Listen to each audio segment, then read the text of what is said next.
Master, nandito tayo sa may lower bukutan.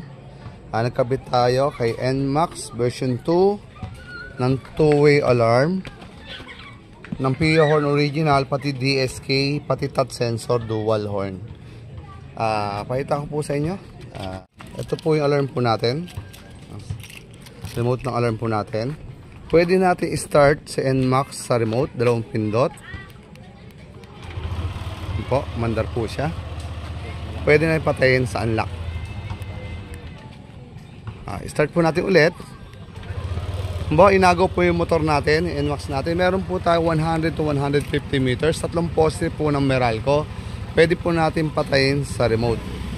Ang patay po natin sa lock. Pag pinindot mo sa lock, mamamatay, mag-a-alarm na ho yung motor natin. Hindi na po mapapaandar yan. Kahit anong gawin po ng magnanakaw, hindi na po aandar po yan. Nakikilis nga pa rin yun ni sir. Ay, mamamatay po siya, nag-start. Talagang hindi po siya mananakaw. Mag-alarm po siya. Para mapaandar, unlock natin. Pag unlock mo, saka pa lang po siya ulit na mapapaandar. Once na nakalock, hindi na po mapapakinabangan yung motor po. Yun po yung kagandahan. I-install po natin kay sir. Wala po tayo kinat na rin na wire. Wala tayo tinalop. Yun po, doon po hilala. Kaya yung mga bagong motor, hindi po nawawala po yung warranty sa akin. Tapos meron po tayo tinatawag na locator. Ito yung locator natin, motor finder. Ano ba, hanapin mo motor mo sa mall, marami nakaparada. Tapos meron tayo tinatawag na silent mode. Silent mode, sa remote lang po siya mag-a-alarm, sa motor hindi. Para din nakakabulaw sa kapitbahay. Para alam din po natin kung sinasalbahay yung motor natin. Hindi alam na magnanakaw na alam mo. Nag-a-alarm sa remote mo. Pero yung magnanakaw hindi niya alam. Pero hindi mapapaandar.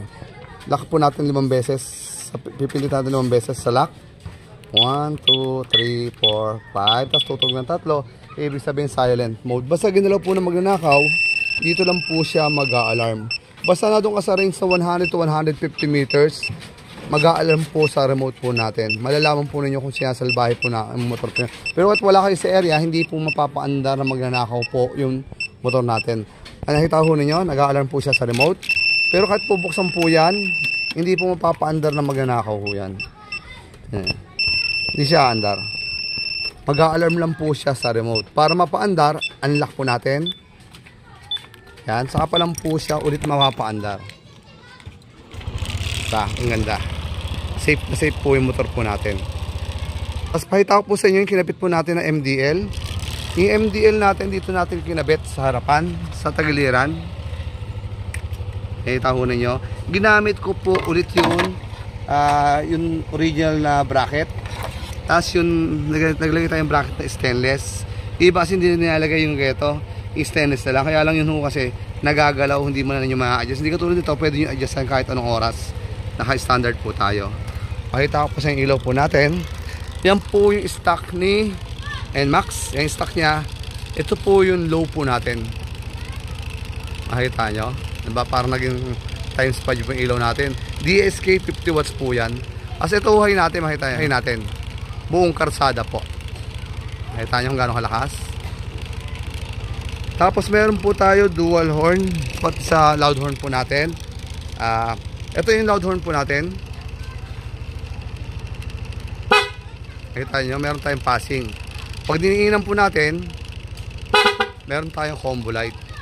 Tapos, dito yung pinaka 3-way switch natin, low, high. Dito yung switch natin. Tapos meron tayong touch sensor. Yung touch sensor, dito ko itinago. Dito sa ilalim. Pag pinats mo dito, balik yung busina mo sa stock.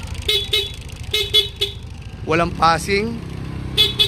Walang loud horn. Kung may nanguhuling LTO, wala silang uhulihin kasi nga naka-standard po tayo. Balik ko po. Loud horn. Tapos meron tayong rapid horn. Pag diniinan mo, combo light po tayo. Pag may nanguhuli, touch lang dito, balik sa stock. Wala tayong binutas sa motor. Pangit po kasi may binubutas, sayang ho yung kaha ng motor natin. Mas maganda touch sensor po tayo. Yun lang po mga master. Dito po tayo sa lower bikutan po. Nagkabit tayo ng two-way alarm, PIA horn, pati DSK, pati dual horn sa NMAX version 2. Ito po sir. Sir, salamat po sir. Salamat sir.